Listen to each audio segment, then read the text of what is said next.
আপনি এত কথা বলছেন কেন? অন্যায় করছেন এই দোকানদারকে তাই বলেন। আরে আপনার এই দোকানদার, এই দোকানের মালিক কে? আপনি এত কথা বলছেন, আপনি কি? আমি ভিতরের দোকান। আপনি এখানে এত কথা বলছেন, আমি দোকানের মালিককে খুঁজছি, আপনি এত কথা বলছেন কেন? আপনি এটা রাখতে পারবেন না। কে রাখতে বলছেন? কে মার্কেট কমিটি তো রাখতে, মার্কেটের রাস্তা এটা না, না আপনি এটা রাখতে পারবেন না। এই আমাদের জরিমানা করাবো নাকি? আপনি এখানে চাকরি করবেন, আপনি আপনার ঠিক আছে, আপনি চাকরি করেন, আপনার মালিক আছে, কি আপনি মালিক হবে না। এটাকে 2000 টাকা জরিমানা করবেন না, আচ্ছা আমরা সরাবো এটা। রাখি এটা কামাই তো সব এই কি বলছেন? এই সার্জেন আরে আমার এখানে কেউ নাই তো বলবে না, থাকলে কিছু তাহলে জরিমানা দেন দিতে পারবেন, আমাকে দিতে দেন, জরিমানা দিয়ে দাও, টাকা দেন। এগুলো তাড়াতাড়ি নাম, এগুলো তাড়াতাড়ি নাম, আমরা এতক্ষণ বলছি এগুলো ঢোকাও।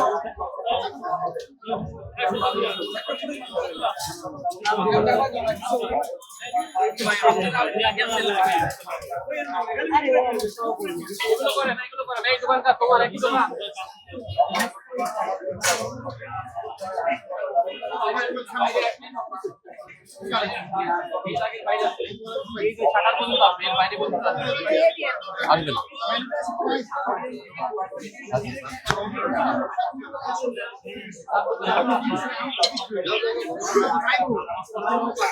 না না ওই না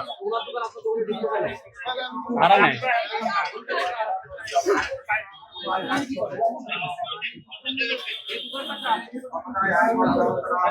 সেটা তো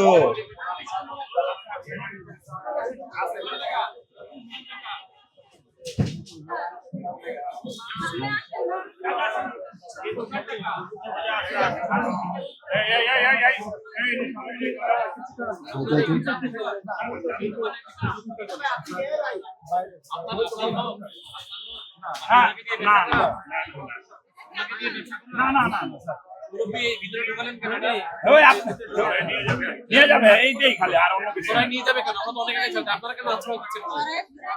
এটা আমাদের অন্যায়। আপনারা কেন এই দোকানের মালিক? আমি ওই যে বাইরে আপনি এত কথা বলছেন, আপনি কি? আমি ভিতরের দোকান। আপনি এখানে এত কথা বলছেন, আমি দোকানের মালিককে খুঁজছি, আপনি এত কথা বলছেন কেন? এই দোকানের মালিককে আমি জানতে চাচ্ছি। এই দোকানের মালিক নেই, তাহলে আমরা মালামাল করে নিয়ে যাই। বা আমার দোকান না তো আপনি এত কথা বলছেন কেন? আপনি সরে যান। এই দোকানের মালিক কে? এই দোকানের মালিক কে জানতে দোকানের চাচ্ছি। নাম কি? হ্যাঁ এই তারেক কোথায়? তারেক আপনার আমার এটা স্যার, আপনি এটা না এখানে বলেন, স্যার, এটা আপনার না? এটা আমার। হ্যাঁ আপনি এখানে প্রশ্রয় দিয়েছেন নাকি? না স্যার, এই দুধটা এখনো গরম, এটা এখনো চা হচ্ছে এখানে। হেলথ দেই, এটা ওনাকে আমি মানা করছি, উনি না বলছে না, যে উনি ওনাকে নিষেধ করছে আপনার এখানে ঢোকানোর জন্য। হ্যাঁ স্যার। পুরোপি আপনি বলেন, আপনি যে এই যে আমরা তাড়িয়ে দিচ্ছি, আপনারা অন্য দোকানে উত্তর লুকায় রাখছেন, এই জিনিসগুলো বের করে আবার ব্যবসা শুরু করবেন, আমাদের সঙ্গে সাপলুটু খেলা হচ্ছে না। আমরা চাই না আপনারা কোনোভাবে কষ্ট পান। আপনারা বলছি স্বেচ্ছায় আপনারা চলে যান, আপনাদের মালামালগুলো অক্ষত অবস্থায় নিয়ে চলে যান। গণবিজ্ঞপ্তি দেয়া হয়েছে। তারপর আমরা গণবিজ্ঞপ্তি দিয়েছি, কতদিন সবাই শেষে আমরা নিউ মার্কেট আসছি। আপনাদের তো আগেই চলে যাওয়ার দরকার ছিল, আসলে এটা সরাই বলেন না। এটা সরাই ফেলবেন না। আপনি এখানে প্রশ্রয় দিয়েছেন, এজন্য আপনাকে 2000 টাকা জরিমানা করা হবে। ওনাদের আপনাকে 3 দিন জেল খাটতে হবে, ঠিক আছে? এই ওনাকে থানা পুলিশ হেফাজতে দাও, ঠিক আছে? না হলে আপনাকে আমরা অ্যারেস্ট করে নিয়ে যাবো, ঠিক আছে? যান, আপনি এগুলো সরান, এখন নিয়ে যান। আরে ওটা স্যার ভুলে গেছে।